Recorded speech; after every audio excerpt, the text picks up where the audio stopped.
The imminent release of Israeli hostages marks a significant turning point in a complex and emotional saga.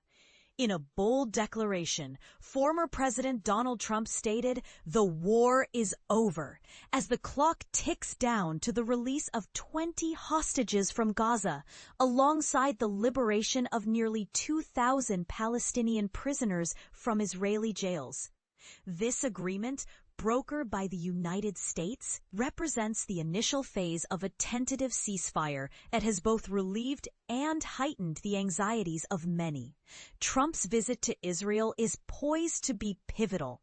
He is scheduled to meet with Israeli Prime Minister Benjamin Netanyahu, address the Knesset, the Israeli parliament, and connect with the families awaiting news of their loved ones.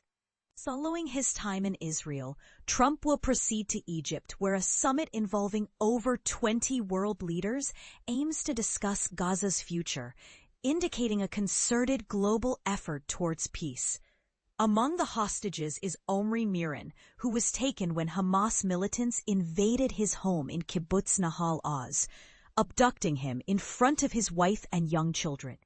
In the heart of Tel Aviv, the atmosphere is charged as people gather at Hostages Square, a site dedicated to ongoing demonstrations about the abducted individuals over the past 700 days.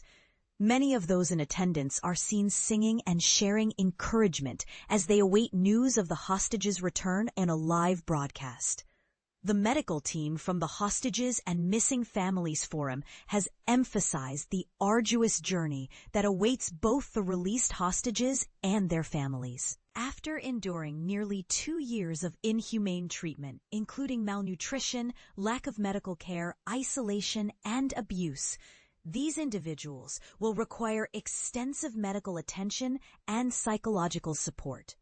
The forum underscores the necessity for them to be recognized as people, not mere statistics or hostages, so that they may reclaim their identities and heal from the trauma they have experienced. Moreover, the funeral for deceased hostages will provide families with a chance to grieve appropriately, giving them the opportunity to find closure and embark on their own healing journeys. The Israeli government has detailed the process for today's release, marking a distinct departure from previous hostage exchanges that were often marred by dubious practices and propaganda displays orchestrated by Hamas. According to Shosh Bedrosian, a spokesperson for Israel's prime minister, this transfer will prioritize respect and dignity, with 20 living hostages transported in a secure manner to the Red Cross, completely devoid of the grim theatrics seen in earlier events. Once the hostages are securely returned, Israel will release the previously agreed-upon Palestinian prisoners and detainees, which includes freeing 250 who are serving life sentences and around 1,700 others detained since the conflict reignited on October 7, 2023. The Israeli prison service has already prepared for the release, with certain inmates being relocated to deportation centers. Meanwhile, a significant gathering is taking place in Egypt, where leaders including British Prime Minister Keir Starmer, French President Emmanuel Macron, and UN Secretary-General Antonio Guterres have converged to address the future of Gaza.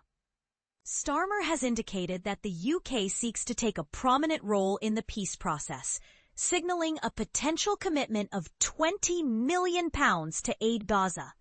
As preparations unfold, hostages' families are heading to Re'im, an area designated for receiving the hostages post-release. Reports suggest that the transfer will happen in several stages, starting early in the morning to coincide with the local time, as the nation collectively holds its breath in anticipation of the hostages' return. Observations from experts suggest that those held may be unaware of their impending liberation and could still be in the care of their captors as negotiations unfold. Brett McGurk, an analyst with deep expertise in Middle Eastern affairs, expressed his cautious optimism while highlighting the importance of ensuring that the released hostages are safe before fully celebrating this moment. The events surrounding these hostage situations have historically been contentious and evoke strong emotions across the spectrum.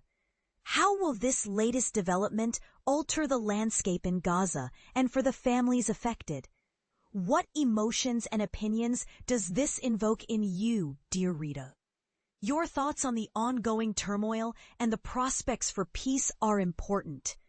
Do you share the optimism expressed by leaders and commentators? Or do you view these developments with skepticism? Join the conversation below.